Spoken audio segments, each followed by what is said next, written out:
What's up, everybody? I'm here with Trevor Dunn of Mr. Bungle. How are you, brother? I'm doing well. By the way, I don't know his name, but you look like the Mandalorian right now. What's his name? The guy, the actor. He's also in Game of Thrones. Oh, really? I forget his name, but you look like the guy. Okay, that's cool. It's a compliment. It's a compliment. Okay, good. How's the lockdown quarantine thing treating you? I mean, I assume you stay home a lot anyway, writing music. Yeah, I mean, when that whole thing started, it wasn't a huge change in my lifestyle, to be perfectly honest. I mean, it was to a degree, but the first time I hung out with friends after a couple months, it felt strange. You know, it was like, oh wow, we're hanging in my backyard without masks on. What do we do? What do we talk about? You know. But in general, it's cool. You know, New York is kind of, up and running mostly. I don't really miss going out to restaurants or bars necessarily. You know, I find that I can drink and eat at home with a couple friends works for me. You know, so sure, yeah. So yeah, in general, it's cool. One of the things I did is I built a compost box in my backyard, because actually New York used to pick up your compost and take it away, and they had to stop actually when the lockdown happened for financial reasons. And I just feel bad about throwing food waste out, so I built a compost box, but I just had to set a rat trap in it because actually I think I've got a mouse. I did catch a rat a couple days ago, but there's a mouse running around there now, so I got to keep them out of my compost box. I was gonna say rats in New York, unheard of. Yeah. Yeah, actually, I'm from Jersey. I was born in Jersey, and then I spent a lot of my time in New York and hanging out in the village and all that. So, I'm sorry. Where are you now? I'm in LA now. Okay. Yeah, one giant city to another, and in between there was another giant city. I was in Miami for a few years as well. Okay. So, but I totally recognize that giant metal heater behind you. The radiator thing. That. I thought you were talking about my bass. Yeah. Oh no, yeah. No, that thing I haven't seen since Jersey, because I mean, Florida and LA doesn't really need them, but right. But I remember being a kid and like walking up against it and getting burned. Like it makes you tougher, I think, as a kid. Yeah, that thing's massive. That's the biggest one I have in the house. When I got this place, I took a couple of them out because they were just too big, and replaced them with more sleek versions. Nice, man. Nice. Well, I mean, aside from, you living in lockdown not being that big of a deal, but you guys, Mr. Bungle did have a tour planned, right? Or did it have to get canceled? Yeah, we had, well, actually, to be honest, no, we didn't have, we were starting to make plans to do like another run of shows, like we did on the West Coast in New York. We were going to do maybe like 6 or 7 shows in the South and Midwest, and maybe, we're just starting to talk about maybe doing some festivals overseas. And of course, none of that came to was never even on the table. So hopefully we'll get to it. But, it seems like venues in particular are the last in line in terms of, places opening up. I mean, I don't know if I would want to, as much as I'm dying to see live music, I don't know if I'd want to be in a room with a bunch of sweaty people right now. So no. I mean, the newest news of the day is that the president got COVID, and that's, probably maybe has something to do with the fact that there's rallies with thousands of people with no mask. Like, maybe. I don't know. That may have something to do with it. I don't really know. I'm not comfortable with going to concerts. Sorry, what's that? No, I was just saying I'm not comfortable with going to concerts yet either. Indoors. I mean, maybe outdoors with some, distancing. Exactly. Cool. Yeah. And I'm surprised that the cities and the states haven't really helped to create that opportunity for venues, because a lot of them are going to close down. And if you don't want to give them money to stay open, then you need to give them opportunities to do something else, like do outside shows. Right. And yes, maybe it's going to be noisy, but would you rather deal with a little bit of noise until midnight or no music live ever because all Yeah. the venues are closed? You Yeah. know? Yeah, exactly. I know when this thing's over, hopefully it will be at some point, it's hard to know I mean, tons of places are closing, I see stuff in my neighborhood, restaurants and stuff that are, and, I know a couple bar owners who are totally struggling, and who, have venues.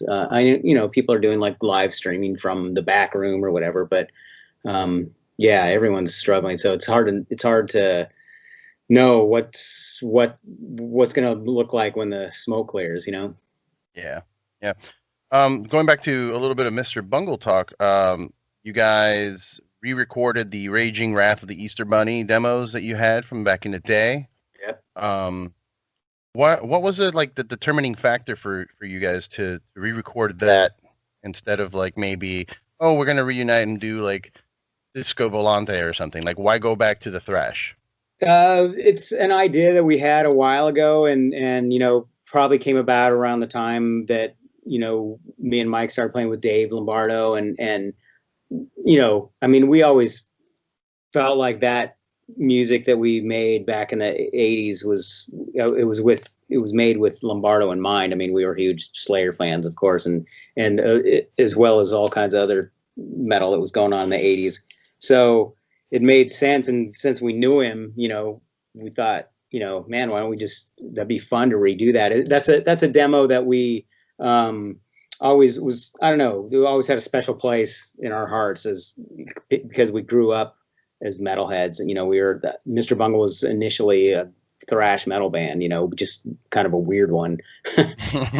Yeah. And then we just went full weird, but the metal's always been there. So we thought, man, we should present this thing in a nicer package, so, in terms of the future of Mr. Bungle and playing this stuff, from our records, that remains to be seen if that will happen or not, or if we would ever make another record with Danny and Bear, for instance. I mean, it's hard to say. That's a whole nother thing. This is just something, just a little thing we wanted to do. Yeah. And we did it, and we're super happy with it, actually. Yeah, man. I remember seeing the announcement for the shows, immediately sold out, so I didn't even get a chance to to go. But Yeah. But it was exciting news. I mean, my old band and I, we not grew up, but we for 10 years we were listening to Bungle, and Yeah.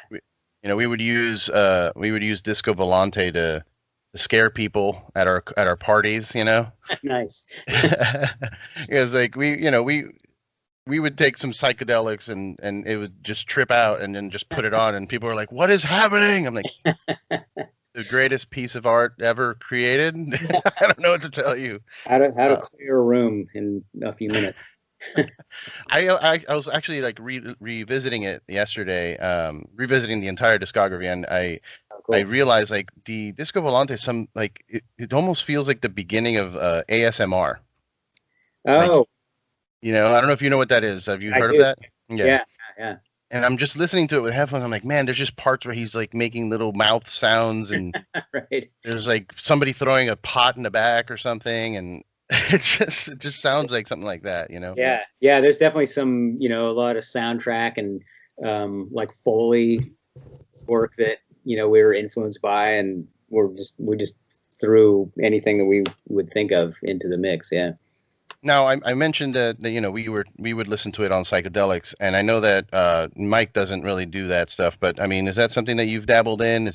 I'm just trying to figure out where the inspiration comes for something like that. I mean, we were in high school. Me and Mike in particular were basically like straight edge, and none of those records were made under the influence of anything, to be honest. The influence of sober. Yeah. The influence of your conscious, nightmarish waking life. I think a lot of it had to do with where we grew up, and fortunately just being curious and open-minded enough to listen to all kinds of different things,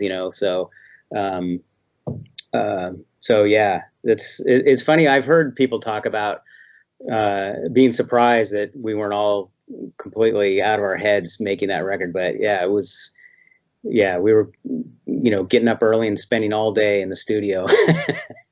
That's insane, man. I mean, and what kind of, what were you listening to, and what was it, because you mentioned you were listening to that you were influenced by what you were listening to, but what were you listening to, and what was it that kind of drove you to go from thrash, like from the stuff that, the Raging Wrath of the Easter Bunny, which is more straightforward, heavier and thrashier, to this kind of more experimental thing? Like, what made you make that decision? I think we just, we only did a handful of shows as our original quartet that was playing in '86. It was playing that stuff from the original demo. And I mean, we were immediately incorporating weird stuff into our shows because we were listening to all kinds of stuff. Aside from metal, we were, Trey and I were, in music theory class together in high school, and we were starting to check out jazz and classical music and all. And Mike was working at a record store, so we were, taking in everything really. And we just, I think, after a few shows of playing a lot of thrash, we decided, man, we can do all kinds of other stuff. We can still throw in the metal here and there, but we were definitely really into bands like Oingo Boingo and Fishbone, and that's kind of why we decided to get a horn section and change things up. And, we were listening to ska and, just everything. We're like, man, how can we just want to play it all. So, that's what we did. But I think the metal never really, you can take the boy out of the metal, but etc. Yeah. So I was going to say, you're wearing a metal looking shirt. You look like a metal dude. I forgot I was doing this interview today, and I just happened to put on my Full of Hell t-shirt, which is nice. One of my favorite bands. So yeah. Yeah, they're awesome, man. And it's funny, people don't really think about that, but a lot of metalheads like myself, like yourself, we do tend to listen to more jazzier experimental music. Uh-huh. And I wonder why that attraction. I guess because we're more open to listening to crazier, different, I guess, ends of the extreme of the spectrum of music, Uh-huh. Yeah. I mean, for example, I really love going to noise shows. It's kind of a, I was going to say it's a newish thing for me, but I mean, I've been doing it for a while, but I don't know that much about the scene. I don't, really have many noise records. I don't sit around at home listening to noise so much, but, with my oatmeal in the morning, but man, going to see a live show, I just love it. The visceral energy and the volume and and I think it's similar with metal. I don't listen to a ton of metal at home. I mean, I do occasionally, but, and I also listen to, you probably, I don't know if it was around when you were in Jersey, but SOU, the radio station, WSOU, metal, that's something that I have on every once in a while, but also, metal is like a metal live show is kind of where it's at, so for a similar reason. But yeah, I mean, I don't know. I have a pretty good record collection of all kinds of music. So, whatever, some days I feel like listening to a certain thing, and may not be metal. Yeah. Well, not only do you have an extensive record collection, but you have an extensive discography. Like, you work with, you've done so much music. I was looking through your list of the work you've done with John Zorn. I mean, there's like an album per year for the last 20 years or something like that. It's kind of insane. Yeah. And, it's crazy, but it also shows your dedication to the art form and like the ability to kind of experiment. And I think that's one of the reasons that metal and that type of music isn't really as popular as, like, say Taylor Swift or, whatever, Katy Perry, that kind of shit. It's not, it doesn't lend itself to people that are not looking to experiment, Yeah. I mean, God, I'm not really a fan of those two artists that you mentioned, but I do love some pop stuff, and I would think it would be so amazing if somebody like I don't know, like Britney Spears, who actually a fan of, like if she did something that was just like a little bit tweaked, like threw in some weird ass chords, or or like I always thought when that whole period where she kind of went nuts and shaved her head, like man, she should have started a punk band, like a quartet, and started Hell yeah.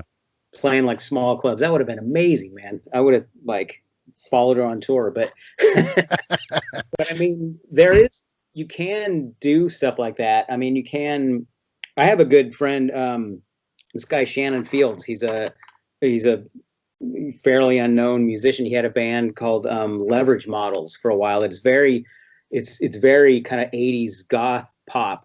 It kind of sounds somewhere in the realm of, like Lisa and the Cult Jam, or Boy George, or I don't know, this kind of like super synthy. Also, there's a little Bauhaus in there or something, but also he's done something to it that really is kind of twisted even more, and it's amazing. I mean, you can, if you want to do stuff like that, but obviously that's not going to sell as much. And the reason bands like Katy Perry and Taylor Swift sell are because, it's what people expect, Right. when you go to McDonald's, you know what you're going to go in, you know what it's going to taste like, Right. Yeah. Yeah. It's corporate. Yeah. Yeah. Yeah. Yeah. It's just weird. It's weird to me that they aren't willing to experiment. I mean, like for example, most of the metalheads I know, for example, I listen to hip hop. You Yeah. know, I listen. I like that one Katy Perry song, that Dark Horse song. It's not bad. I can acknowledge the structure of the melodies and how Sure. it's created. Like, all Absolutely. right, this is it's music. Yeah. Um, but for some reason they're not. It's not reciprocated. Like I don't know a lot of hip hop artists that are also metalheads. I mean, Run the Jewels maybe, but Uh-huh. there's very few pop stars that are willing to experiment like that. It's just odd to me. Yeah. Yeah. Yeah. Yeah. Yeah. Yeah. Yeah.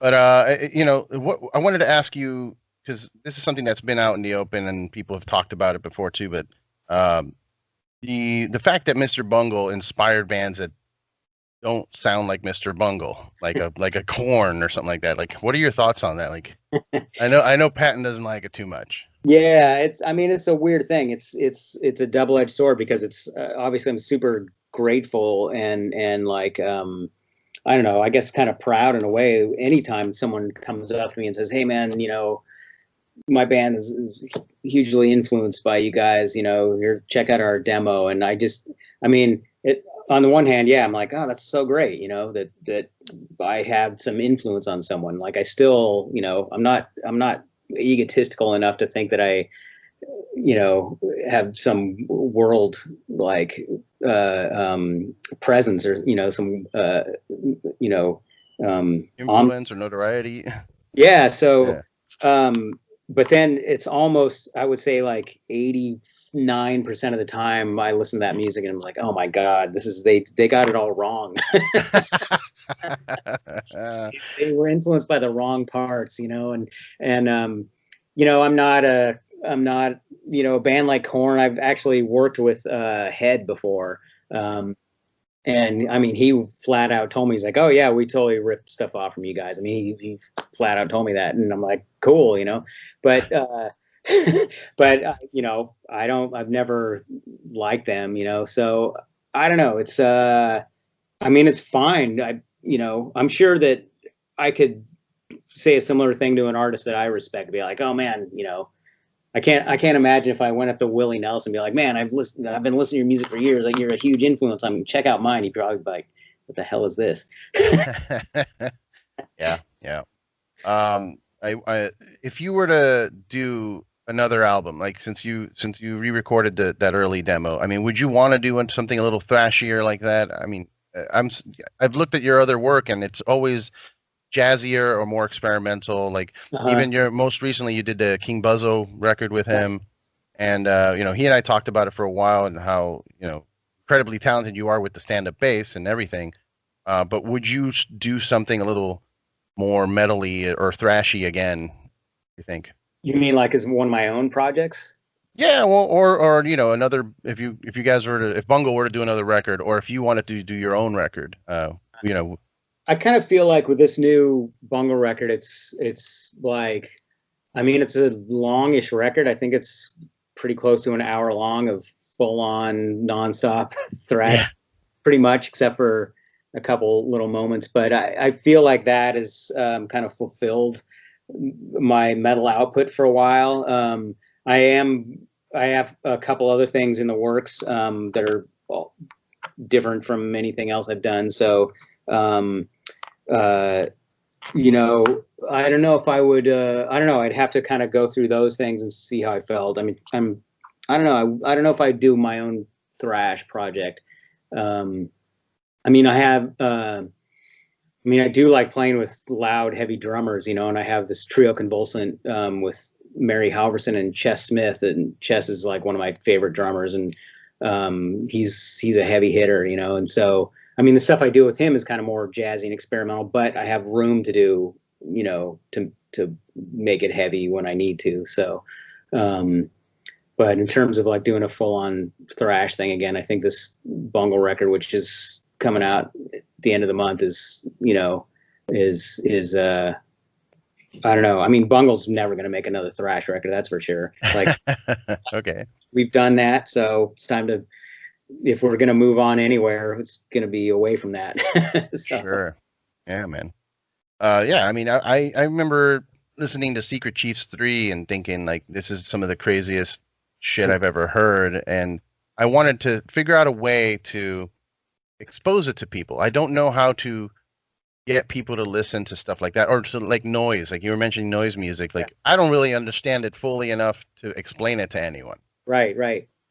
So what would you say to someone that you want them to get into to noise or something experimental like a Disco Volante type of thing?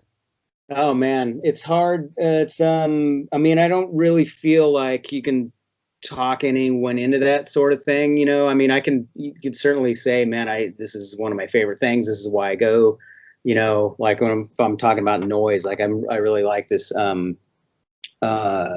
Danish artist Puce Mary.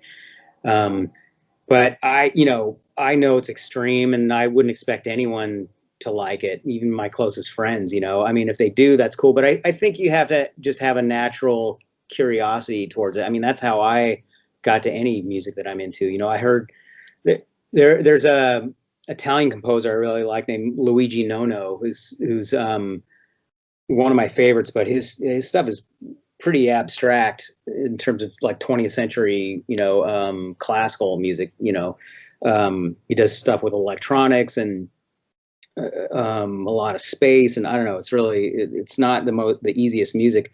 There was one CD of his I had. I can't remember which it was, but I bought it and I was like, man, this is wow. I don't know about this, and I just kept listening to it. I just played it a few more times and eventually ended up really liking it. So I Nice. think it's not, you can't really force anyone to do that, to be like, no, give it another chance. You know, some people are like, you know, especially these days, these damn millennials, man, they fast forward to the chorus, they hear one chorus and they're like, okay, on to the next song. Yeah, I only need 15 seconds of it for TikTok Yeah, exactly. or So whatever it is.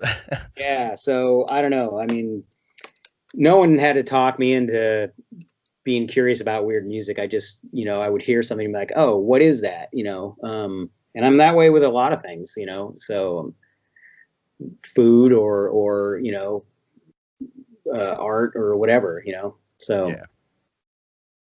So you said you had some stuff working. Is there anything you can mention that you're working on in terms of new music? yeah, I have. I just finished. Actually, I have to listen to it. I just got it back from the mastering guy. This duo project I have with this Dutch electronic musician. So it's electronics and bass, and band's called Sperm Church, Oh, uh, and it's probably the weirdest thing I've ever been involved in. You know, oof. it's probably like, you know, she's kind of influenced by trap and other kinds of experimental electronic music, and the stuff I do on bass is pretty abstract. I don't really necessarily play any bass lines. I'm using a lot of pedals. It's very textural in terms of what I'm doing. So I'm actually going to start looking for a label for that. So and if I can't find anything, I'm just going to put it out myself. So, but that's essentially finished, and I just have to piece it together. Nice, man. Yeah, these days it's easier to put stuff out than ever before. Yeah, yeah, And you just put it on Bandcamp, and people know your name. They're just gonna check it out regardless. yeah, yeah, totally.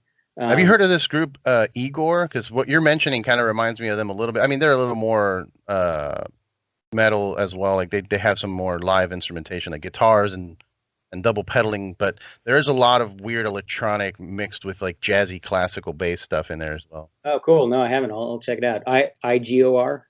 Igorrr, 3 R's for some reason. Nice. They're from I think they're from like Sweden or Scandinavia or somewhere out there in the Europe. So it's like you have to say it. Igor. Right, exactly. Yeah, they put out a track with George from Cannibal Corpse. Okay, cool. Corpse Grinder, and it's just really interesting. So like halfway through the song, it goes into 8-bit chiptune kind of video game music. Oh, awesome, man. Yeah. Do you listen to video game music at all? Because I've had this thing where people tell me that video game music isn't music, and I try to explain it to them. Like, guys, it's really good music. You just got to break it down. You got to be able to look past the 8-bit chiptune sound and listen to the the composing of the song. Right. It's funny. That's something I haven't really done. I mean, Mr. Bungle used to play. We were heavily into video games in the '80s, and we used to play the original Mario Brothers theme. I mean, we learned it off the video game. We had to like tape it, with a boom box and learn the song. So. We had, man, you have to get to the next level, keep, while we're taping so we can learn the next part, So we've done that a little bit, but I not recently. I have no clue what's going on with video games these days, but that's another thing I would love to check out. Is that something that people like? I mean, are there places you can go to just listen to video game music?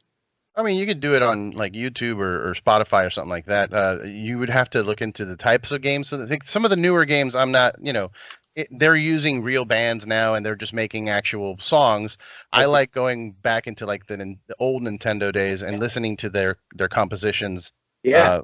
With the limited instrumentation, because then you could tell the real, the meat of it. Yeah. That's cool. I'm down. I'm down with a 8-bit sound too. That's yeah.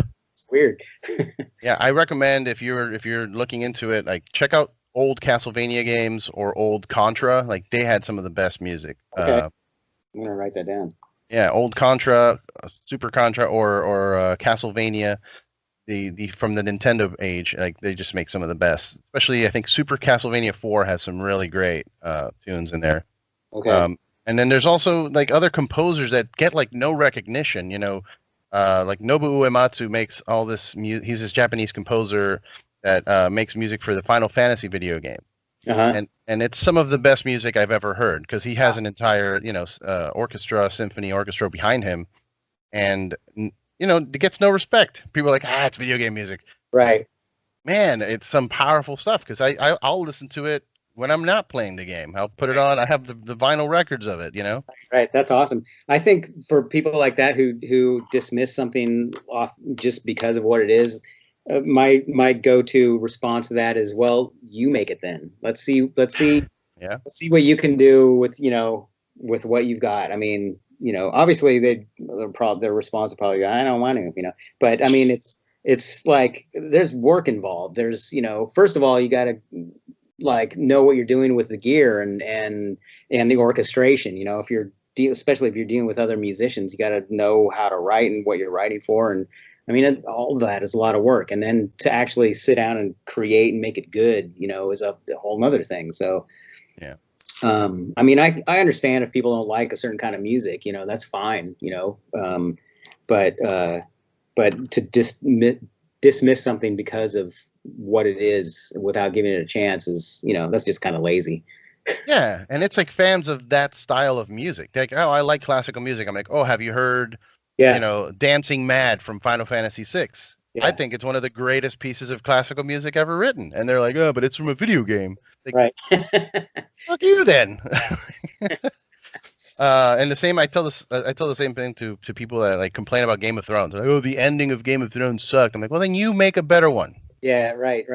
Yeah, When are you gonna get this area in like England and castles and CG some dragons? Like you yeah, go ahead. Let's yeah, see what yeah, you can do. yeah. Do you have any hobbies? I mean, I know that you make so much music, so I assume that you don't really have a lot of time. But do you have any hobbies outside of music? Well, it's funny. I mean, this is music related in a way, but I just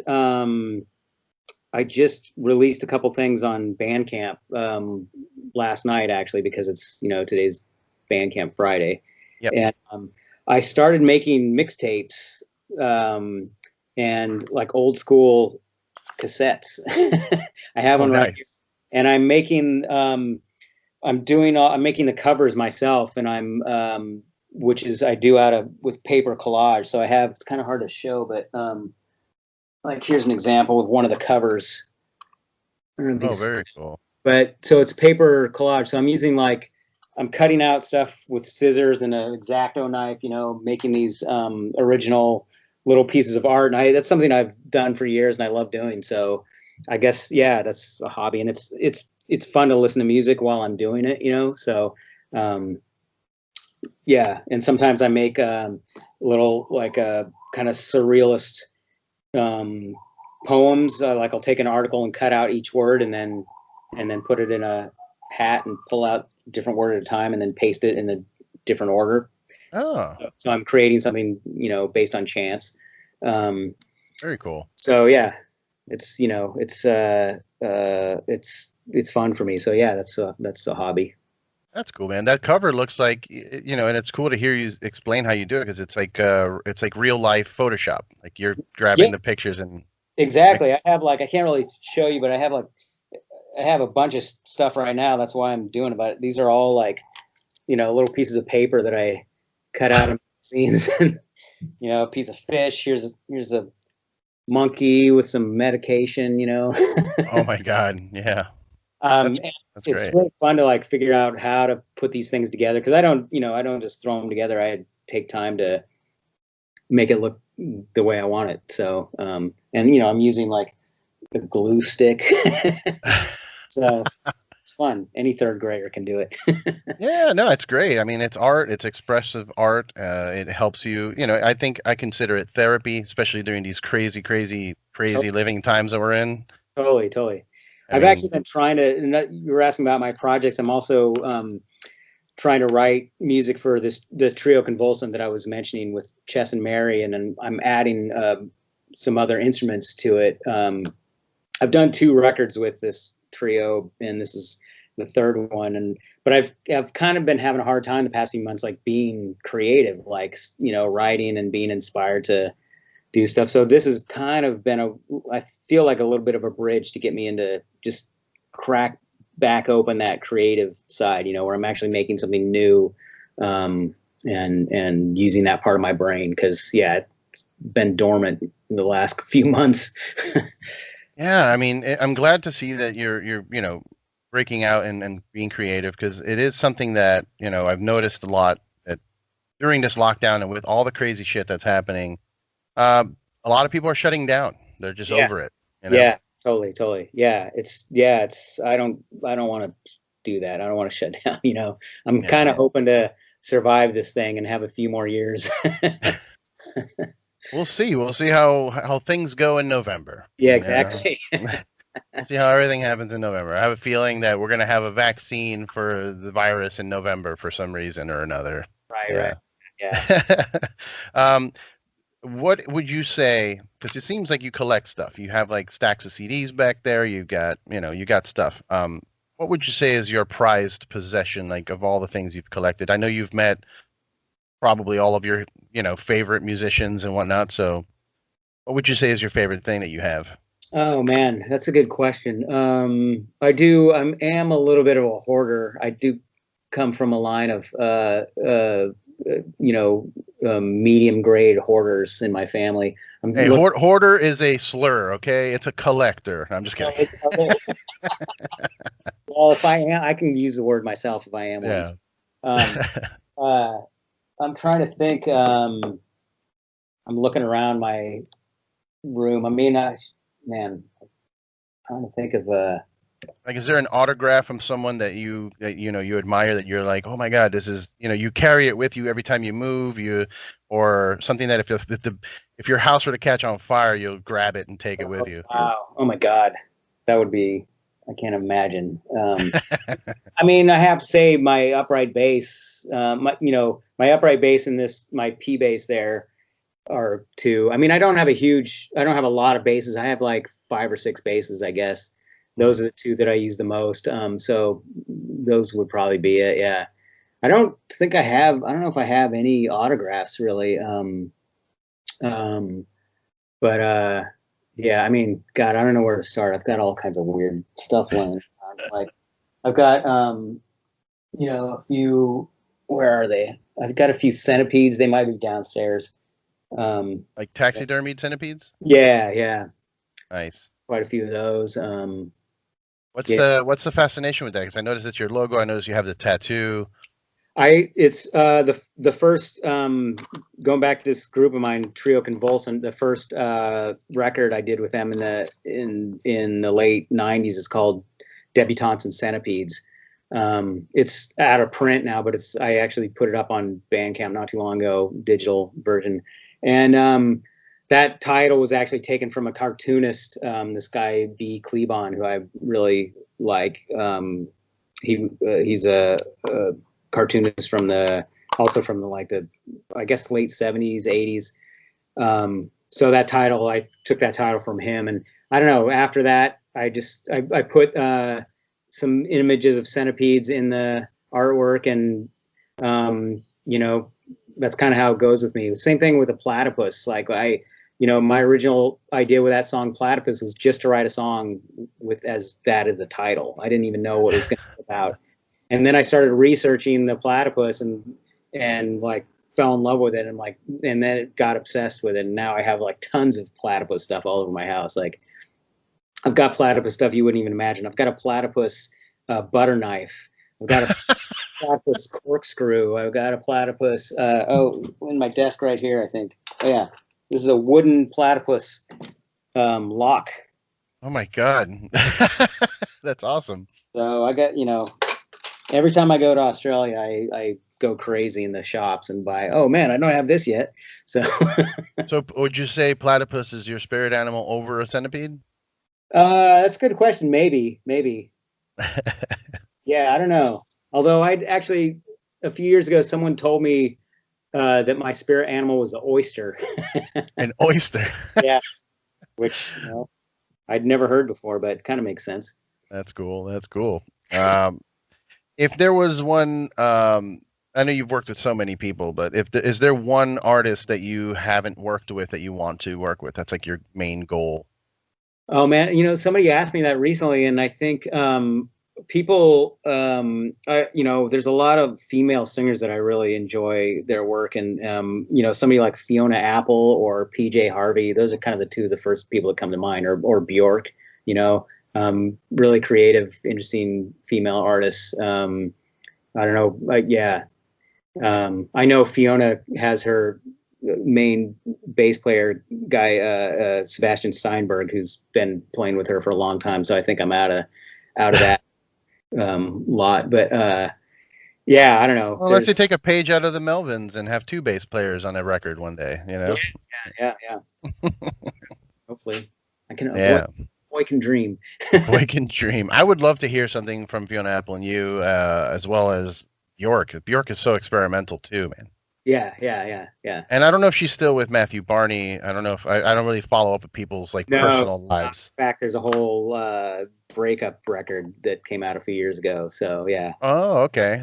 I was gonna say, because that guy's also very weird. I went to the Craymaster thing in at the Guggenheim, and that was just like I had no idea what was going on. Yeah. I've seen some of his stuff here in New York. Yeah. It's it's some of it I like, some of it I don't, but I'm always, that's the thing, like I'm always down, even if if there was a Matthew Barney exhibit now, I would go. I wouldn't say he's my favorite, but I do like a lot of his stuff. So yeah, anyway. Yeah, I think that's such an important thing that people don't do enough is just allow yourself to see things that don't understand. Like, always be down. That's my thing. I go check it out. Yeah. I actually enjoy being confused. Right. Yeah, I would like to know more. Explain it. What is this? What's going on with that? Like Yeah, it's it's just gonna enrich your life and yourself. Just it's just another thing. You don't have doesn't mean you have to like it and marry it or something. But right. Right. yeah, Yeah, because I think that's the biggest problem with what's going on today. Like, just people aren't really, they don't have an identity. They don't explore. They don't experiment to see what push themselves a little bit further. They just kind of go with the flow. Like whatever their group of friends is saying, that's what they're doing. right, Whatever's on social media, that's what they agree with. It's right. And it's I think a lot of that is actually fear. Fear of the unknown. That's why not to go political or anything or something, but that's why, it seems like a lot of people who are like nationalists have never left the country, Mhm. so I mean, like, how do you know this is the greatest country in the world? Yeah, exactly. Have you been to any other country? Yeah. Have you tried, escargot? Maybe it's be your favorite thing. I don't know. Yeah, yeah. I was having this discussion with my buddies the other day. I was like, man, if I didn't have a career here, I would leave to Spain Uh-huh. because I spent a month in Spain and had a great time. It was wonderful. Oh yeah. All the food was awesome, and people were nice. And at 1 o'clock, everybody went to bed for a little bit. I thought Right. that was incredible. You know, and they're like, oh, it's worse over there than it is here. I'm like, have you been there? And they're like, no. I'm like, then how the hell do you know? Like, what are you talking about? Yeah. It's Where kind did of you read that? it's kind of like, again, I'm verging on more politics than I want to, but Okay. the other night, I don't know if you watched the debate, but one of the things that Trump mentioned was how he's like, "Have you seen New York? It's like a ghost town there." And I was watching the debate with two of my friends, and we looked at each other and started laughing because it's certainly not a ghost town here. No, It's it's not. it's this close to being business as usual in New York City.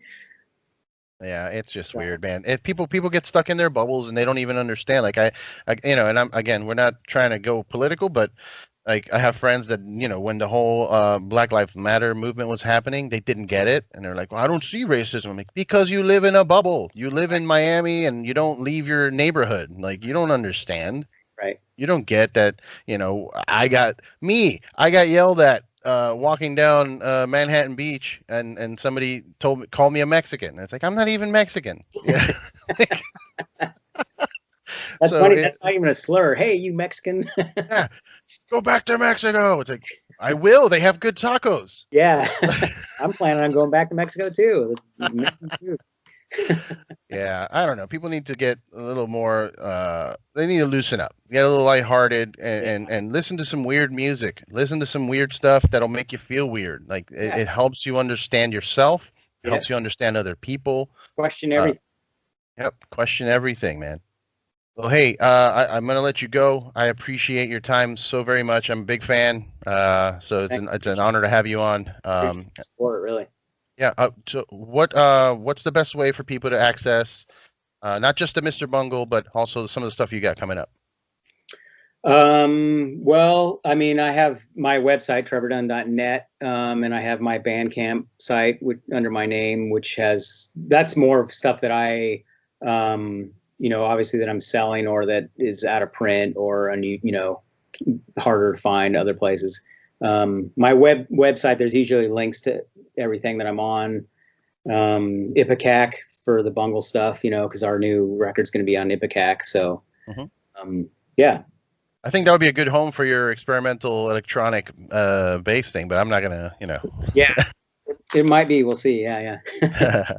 Well, yeah. And then, do you have social media stuff? Are you avoid? Yes, Twitter and Instagram, and it's all Dunatov, Dunnatov. So that's my kind of my social handle. Awesome, man. Well, hey, again, I appreciate everything that you've done, everything that you're doing. Keep doing it. Keep producing. Don't tap out like we were talking about. I won't tap out. I promise. And yeah, hopefully, these bungle shows get rescheduled, and we can, or the ones that you had planned Yeah, happen so that we can party. So exactly. Something will happen at some point. All right, brother. Well, hey, take care. Thanks again. All right. You too. Thanks. Cheers.